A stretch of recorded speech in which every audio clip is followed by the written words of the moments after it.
Kembali di Indonesia Business Forum ini sebelum saya ke Mas Yusinus, ini tampaknya mungkin saya tanya kepada Pak Faisal Basri dulu mengenai ada beberapa pihak beranggapan seperti itu bahwa dengan kenaikan pajak seperti ini merupakan langkah untuk mengatasi kenaikan utang yang terus menanjak naik. Seperti apa mungkin logikanya? Eh, yang pasti eh, tingkat penerimaan pajak kita sangat rendah. Oke. Ya nomor 127 dari 140 negara. Saya seluruh negara saya hitung, kemudian yang datanya 5 tahun tidak ada saya keluarkan, dapatlah 140 negara. Indonesia nomor 127. Artinya kan sebetulnya potensinya ada. Potensinya ada. Tax ratio itu kita udah 3 tahun di bawah 1 digit ya. Kemarin naik sedikit karena komoditi. Dan itu nggak langgeng ya, komoditi kan naik turun. Nah oleh karena itulah harus ada penguatan pajak. Dari mana? Dari ekonomi. Pajak kan cuma metik. Iya. Nah ekonominya harus sehat. Jadi ekonominya harus bertransformasi. Saya rasa ini Bu Sri Mulyani juga udah pernah bicara. Dia bilang ekonominya harus meng-create kegiatan-kegiatan yang bernilai tambah tinggi. Jadi namanya value creation. Kalau value extraction, petik jual, keruk jual, ya nilai tambahnya sedikit, ya pajaknya juga sedikit. Jadi syarat terbesar adalah transformasi ekonominya. Tapi kan itu lama, butuh waktu ya. Oleh karena itulah yang saya dambakan, sebetulnya kan di era COVID ini sudah berbeda dengan sebelumnya. Oleh karena itu pemerintah susun naskah, sudah disusun oleh Bappenas tapi kan enggak nongol-nongol gitu. Saya juga pernah terlibat 6 bulanan di situ, tapi saya nggak tahu nasibnya. Kelihatannya Bappenasnya ini seluruh sumber dayanya difokuskan untuk IKN. Jadi yang terpenting, yang payungnya kan naskah transformasi itu. Karena RPJMN sudah tidak relevan lagi, sudah kedaluarsa. Nah kemudian yang kedua, dari segi pengeluarannya perlu lebih efisien tentu saja ya. Jadi pengeluarannya tuh hendaknya fokus. Kalau kita lihat di struktur pengeluaran pemerintah itu, nomor 1 kan bayar bunga paling besar, belanja pemerintah pusat ya. Kedua belanja barang, ketiga belanja pegawai, keempat belanja modal, kelima belanja sosial. Nah kan di sebelah kita ada LKPP, kebetulan ada acara juga di sini dihadiri oleh Pak Azur Anas ya. Itu dia pokoknya keren deh nih ya. Jadi bupati bagus, jadi kepala LKPP juga bagus, itu untuk link gitu. Jadi LKPP bagian dari upaya untuk mengembangkan ekonomi yang di bawah, persyaratan-persyaratannya lebih sederhana dari 7 jadi 2 begitu. Nah ini jadi orkestrasi. Jadi pengeluarannya beres, tidak hanya efisien tapi juga mengangkat. Kalau saya tidak salah kecuali untuk senjata, sekarang pengadaan pemerintah wajib barang dari dalam negeri. Baik. Jadi dikeluarkan barang impor itu dari katalog itu. Nah ini bagian yang bisa mengefisienkan pengadaan sehingga nanti belanjanya juga naiknya tidak begini, belanja begini. Jadi makin sedikit selisih antara penerima belanja dengan penerimaan, ya otomatis utangnya juga, kenaikan utangnya melambat. Utang ya most likely akan naik terus tapi kenaikannya melambat. Itu yang kita harapkan dalam jangka panjang. Baik, Mas Justinus bagaimana? Ya, pertama sebelum saya menanggapi, pajak itu gotong royong. Pajak itu gotong royong. Yang mampu bayar lebih besar, yang tidak mampu dibantu, itu prinsipnya. Nah PPN itu juga paling mudah sebagai alat gotong royong karena hampir semua orang mengkonsumsi. Tapi tadi yang lapis bawah dibantu, yang lebih tinggi diberi tarif normal. Lalu yang kedua juga saya ingin jelaskan, 14 peraturan menteri yang baru terbit itu bukan aturan baru, tapi hanya menyesuaikan tarif karena ada perubahan di undang-undang. Jadi keliru kalau membangun rumah sendiri, jual mobil bekas, seolah-olah baru sekarang dikenai pajak. Itu sudah lama, dari tahun 95, dari tahun 2000. Jadi sekarang dipermudah administrasi. Nah tadi saya sepakat dengan Bang Faisal.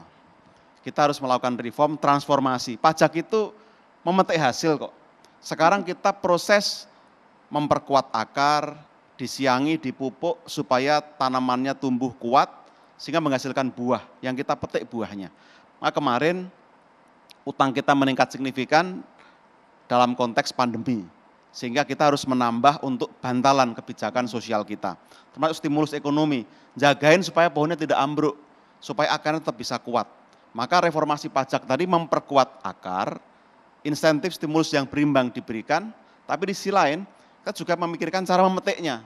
Jangan sampai kita hanya fokus kepada salah satu. Maka sekarang perbaikan sistem, tadi Pak Roy juga sudah memberikan masukan, yang digital harus segera supaya playing field-nya sama, ada keadilan di sana.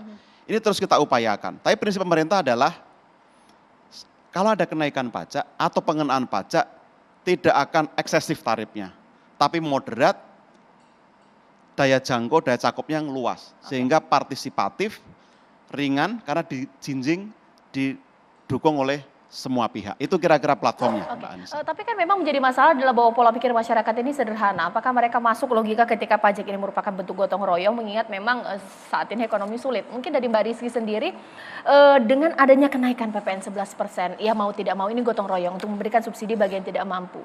Tapi secara rumah tangga ini merasa bahwa bisa dengan logika itu, atau mungkin saya saja kesulitan mungkin hidupnya, itu bagaimana?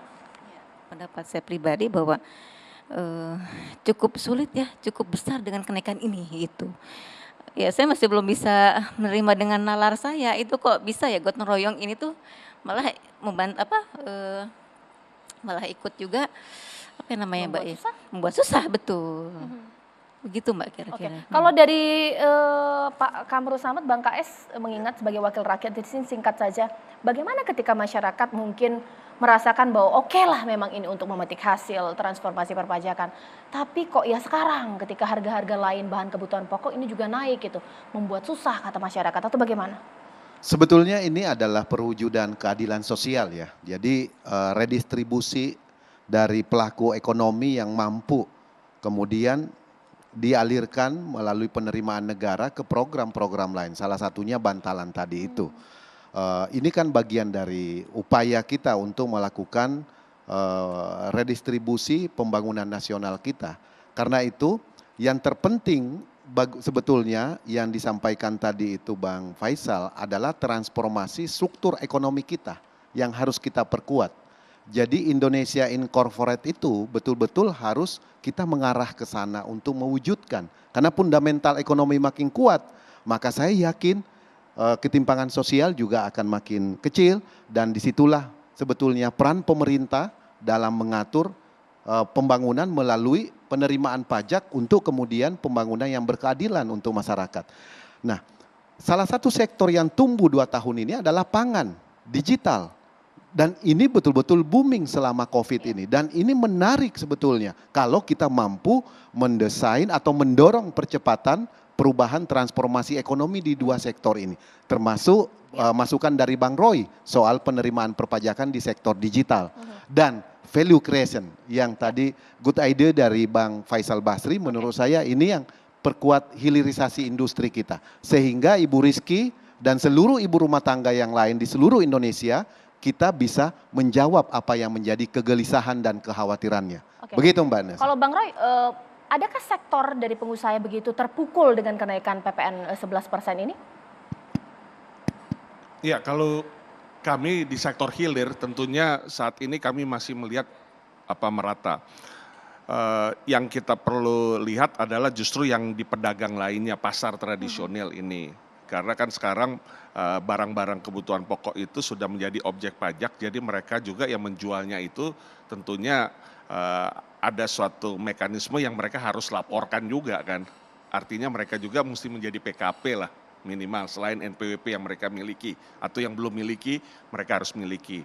Nah ini bagaimana administrasi yang akan berlangsung di level itu. Nah kemudian juga ya tentunya perluasan atau cakupan daripada reformasi perpajakan tadi sudah disinggung bahwa akan ada PMK kembali untuk level assembly playing field. Itu juga kiranya juga menjangkau hal-hal yang sifatnya sekarang memang dari globalisasi itu sangat kuat ya, misalnya transaksi sosial media. Nah, ini kan juga yang langsung kita bisa beli, kemudian hanya langsung dikirim dari negara asal, Ya. dan itu hanya kena tuslah misalnya.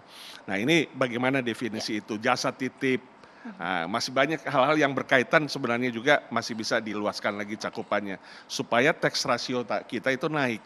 Tax ratio kita kan diharapkan tahun ini 9,5% ya kalau tidak salah ya. Masih single digit, tetapi mudah-mudahan naik dengan adanya ini dan bisa dikembalikan lagi kepada rakyat. Baik, memang reformasi perpajakan dengan kenaikan PPN ini memang tujuannya adalah baik pastinya. Tapi yang jadi pertanyaan dan mungkin sangat sederhana, apakah kenaikan PPN ini akan memperbaiki perekonomian atau justru kebalikannya? Sesaat lagi di Indonesia Business Forum.